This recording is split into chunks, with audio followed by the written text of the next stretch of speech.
હાલો નમસ્કાર. L news Jitendragiri ચેનલમાં તમારું સ્વાગત છે. સાધુ સંતોને મારા દંડવત પ્રણામ, મિત્રોને મારા જય ભોળાનાથ. મિત્ર, આજે આપણે વાત કરવાના છે કે ભાઈ સંતો ડુપ્લિકેટ બનેલા આઉટ એરિયામાંથી અહીંયા આવી ગયા છે. યુપી, બિહાર, પંજાબ ને અમુક પકડાવાઈ માંડ્યા છે. હમણાંનો એક કિસ્સો છે. એ કિસ્સો હું તમને જણાવું છું. મારી ચેનલ સબસ્ક્રાઈબ કરજો. L news Jitendragiri.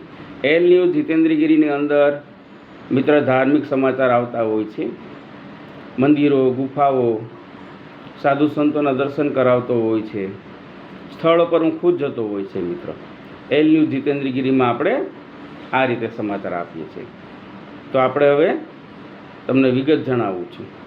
વિગત મિત્ર એવી છે કે છેલ્લા 12 વર્ષથી એક ધારો એક ક્રાઇમ કરી અને બહારથી આવેલો, મર્ડરો કરીને બહારથી આવેલો, ઘણા ક્રાઇમો કર્યા. એની પોલીસ તપાસ ચાલુ હતી. એટલે બાતમી મળતા જ કે ભાઈ આ અહીંયા છે એટલે તરત જ એની ધરપકડ આવી. કયા ગામનો છે, શું છે એ વિગત જણાવી. મિત્ર, અમે ઘણી જગ્યાએ ન્યૂઝ ઉતારવા જતા હોય સંતોના, એટલે અમુક ના પાડે કે ભાઈ મારા ન્યૂઝ ન ઉતારતા. બે રીતે ના પાડે. એક, સંતને ભજન કરવું હોય કે ભાઈ મારે ડિસ્ટર્બ થાય એટલે એની જગ્યાએ સાચા હોય, એ સંતો ઓળખાઈ જાય. ભજન કરવાવાળા સંત ઓળખાઈ જાય કે ભાઈ ડિસ્ટર્બ થાય જીતેન્દ્રગીરી બાપુ, એટલે આપણે પ્રજામાં બહાર નથી પડવું, આપણે ભજન ન કરવા દે. કારણ કે મારે છેલ્લા આપણે ચેનલ 5 વર્ષથી આપણી એલ ન્યૂઝ જીતેન્દ્રગીરી ચાલુ છે, 4 વર્ષથી. તો એ ભજનના ડિસ્ટર્બ થાય એટલે સંત ના પાડે.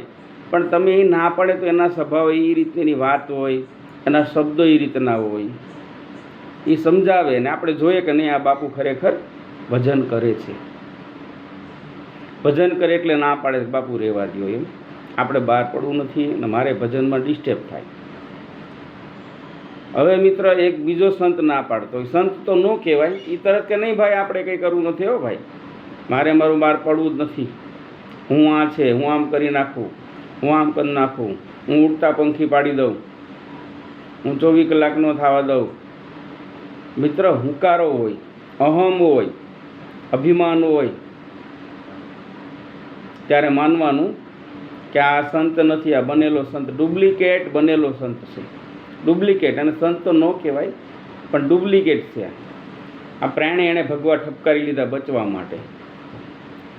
આજકાલમાં લોકો હવે ખોટા કામ કરી અને ગુજરાતના હોય એ પંજાબ, રાજસ્થાન, યુપી, બિહાર એ લોકો વયા જાય, અને એ સાઈડના લોકો હોય આપણા ગુજરાતમાં આવી જાય છે. હવે આવી જાય એટલે કે એ લોકો બહુ ઇન્ટેલિજન્ટ હોય. એનો મોબાઈલ ફેંકી દે, કાર્ડ તોડી નાખે, જીપીએસથી લોકો ખાતાની ખબર ના પડે. અહીંયા આવીને મિત્ર એ બધું વસાવે છે. પણ એના નામનું તો નહીં. એટલી મીઠી મીઠી વાતો કરે, એટલા માણસને ક્લચમાં લઈ લે કે જે સાચા સંતો ન કરી શકે. સાચા સંતો બધું કરી શકે, એનામાં તાકાત હોય, પણ એને નીતિથી ચાલવું છે. એને ખોટું કરવું નથી. માટે એ એવું નહીં કરે, કારણ કે એને ઈશ્વરનું ભજન કરવું, એને લોકોને શીશામાં પૂરવા નથી. ને આવા ખોટા મીઠી મીઠી વાતો કરે એટલે કોઈ પણ માણસનું કાર્ડ કે ભાઈ ડોક્યુમેન્ટ મારા નથી, ખોવાઈ ગયા છે, તમે મને તમારું કાર્ડ લઈ દો. એટલે પહેલાં શરૂઆતમાં આ લોકો જતા હોય એટલે શું હોય, થોડોક સમય સંબંધ સારા રાખે ને પછી આ કામ કરું, હું તમને પૈસા આપું છું. એટલે માણસને એમ થાય ભાઈ સંત છે, હાલો આપણે આપણા નામનું કાર્ડ લઈએ. પણ કોઈ દિવસ એ કરતા નહીં. ભવિષ્યની અંદર એણે કોઈ પણ ક્રાઇમ કર્યું તો મિત્ર લેવાના દેવા થઈ જશે.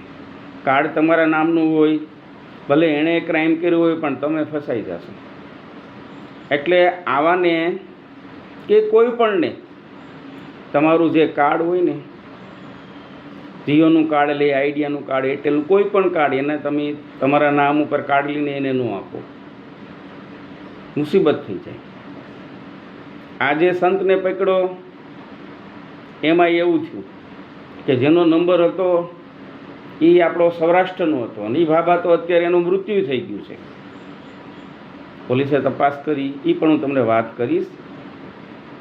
હવે આવા જે કાંઈ જંગલમાં રહે, કારણ કે ચોર હોય ચોર એ હંમેશા જાહેરમાં ન રહી શકે, જાહેરમાં રહેવાના નથી.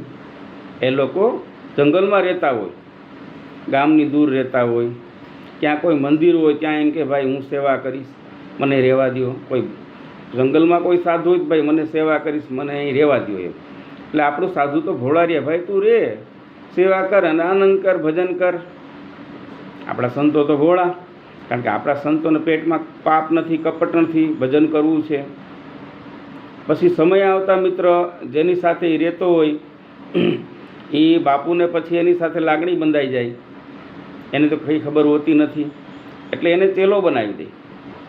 ચેલો બનાવી દે એટલે પછી બાપુ દેવ થયા પછી એણે જે કાંઈ હોય અહીં એની જમાવટ કરી દે. પણ મિત્ર કહેવાય છે કે પાપ છે ને, પાપ તમને છોડે નહીં. પાપ તમારી પાછળ જ આવે, તમે ગમે ત્યાં વયા જાઓ. મિત્ર, એક ગુરુજીએ 10 શિષ્યને તૈયાર કર્યા.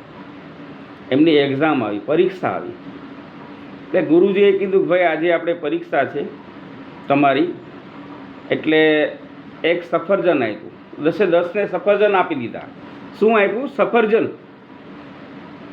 કે ભાઈ આ સફરજન તમે કોઈ ના ભાળે એમ તમે ખાઈ આવો. એટલે પછી હું કહું કોણ પાસ ને કોણ ન પાસ. એટલે ગુરુજી કે આ એક્ઝામ છે, આ એક્ઝામ છે. તો બધા છોકરાઓ કે વાંધો નહીં.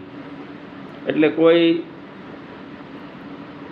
રૂમની અંદર બારણું બંધ કરી દીધું, બારી બારણા બંધ કરી દીધા. મતલબ આશ્રમમાં રૂમ હોય ને એમાં કોઈ ધાબળો ઓઢીને સફરજન ખાઈ લીધું.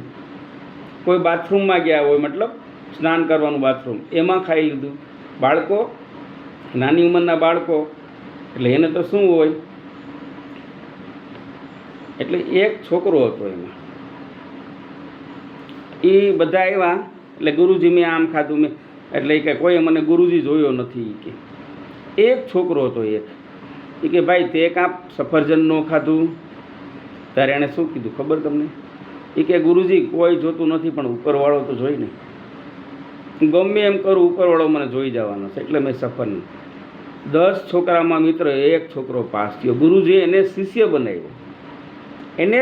બનાવ્યો. તું મારો શિષ્ય. બીજા બધા ખરા, પણ તું મેન શિષ્ય. તારે આશ્રમનું કારભાર હવે તારે ચલાવવાનું છે, તું મેન શિષ્ય આજથી. એટલે મારા સંતોને હું પ્રણામ કરીને કહું છું કે તમે ગમે તેને શિષ્ય ના બનાવો. બનાવતા જ નથી, પણ અમુક બનાવી નાખે છે. હું દશનામી છું, જીતેન્દ્રગીરી. તમને કહું છું કે તમે આ રહેવા દો.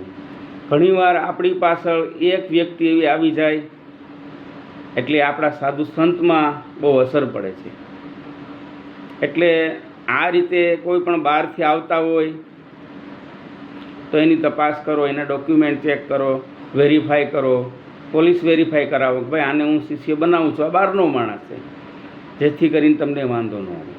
હવે જે આપણે અત્યારે વાત કરી રહ્યા છે તે ચોટીલાની બાજુમાં નહીં, ચોટીલા નહીં, બિલકુલ હાઈવે રોડ ઉપર એણે એક જગ્યાએ એનો આશ્રમ એણે શરૂ કર્યો હતો. આશ્રમનું નામ ગુરુકૃપા આશ્રમ. આજકાલમાં મિત્ર 12 વર્ષ થઈ ગયા. 12 વર્ષથી એને જામો કમોન જેઠવો કરી નાખ્યો, કારણ કે ખોટું જ કરવું હતું. નીકળું ખોટું જ કરે. એ કોઈની વિધિયું કરે, કોઈના દોરા કરે, આવું જ કરે. કારણ કે ખોટા માણસ તો આવું જ કરવાના છે. મિત્ર કહેવાય છે કે પાપ, મેં હમણાં વાત કરી ને, પાપ આંબી લે. એમાં મિત્ર તપાસ થતાં ખ્યાલ આવ્યો પોલીસ ખાતાને કે ભાઈ આનું તો આપણી પાસે આવેલું છે. કારણ કે ઘણીવાર બહારનું હોય મોકલી દે કે ભાઈ આ માણસ અત્યારે ફરાર છે. આ જ છે એ કે ફેર એટલો છે કે આની દાઢી તમે કાઢી નાખો તો આ ઈ જ છે એવું અનુમાન કર્યું. તાત્કાલિક કીધું બાપુ પોલીસ સ્ટેશન હાલો. તમે પોલીસ સ્ટેશન લઈ ગયા. બાપુને કે બાપુ દાઢી તમારે ઉતારવી પડે. અરે અમે સંત થોડા દાઢી ઉતારીએ, કોઈ વાંધો નહીં. એટલે પછી આ લોકોએ સંશોધન કર્યું, બધી તપાસ કરાવી. તપાસ કરી, બાપુ નીકળાય જે હતો ને એ પંજાબનો વ્યક્તિ હતો, પંજાબ સાઈડનો, અહીંયા આવી ગયો હતો. મર્ડર કરેલા, 4 વ્યક્તિને લૂંટેલા, ફરાર થઈ ગયેલો. મર્ડર કરીને જામીન આપેલા, પછી ફરાર કઈ થઈ ગયો એ માણસ, 12 વર્ષે પકડાયો. કહેવાનો હેતુ મારું શું છે કે તમે જોવો, જાણો અને પછી આવાને. જોકે આણે તો પોતે જ આને આ રીતે એને પોતે આશ્રમ ઊભો કર્યો હતો. કારણ કે પહેલાં તો આ લોકો શું છે, ઝૂંપડા જેવું બાંધીને રહેવા માંડે. ત્યાંથી રૂપિયા તો લાવ્યા હોય એટલે થોડું ઘણું ગમે જગ્યાએ રૂપિયા એની પાસે હોય એટલે ગમે જગ્યાએ બનાવીને રહેવા માંડે. ધૂણો બનાવી લે, મંદિર કોઈનું બનાવી લે, નાનું એવું. પછી તો ભક્તો આવવાના છે. આપણે ધર્મપ્રેમી સૌરાષ્ટ્રમાં, ગુજરાતમાં તો ખાસ બાપુ એવા. હવે એ બધું લઈને આવ્યો એટલે 5-7 મહિના વરોદી સુધીનું તો બધું લઈને આવ્યો હોય, રૂપિયા ઝાઝા લાવ્યો હોય, ત્યાં એનું બધું અહીં સેટિંગ થઈ જાય. એટલે ખાસ આવાથી બચતા રહ્યો અને સાચા સાધુ સંતોને તમે મળતા રહ્યો એટલે એને પ્રણામ કરો, એને ગુરુ બનાવો, એને અરે સત્સંગ કરો, ખોટાનું નહીં. ઓમ નમો નારાયણ, જય ભોળાનાથ.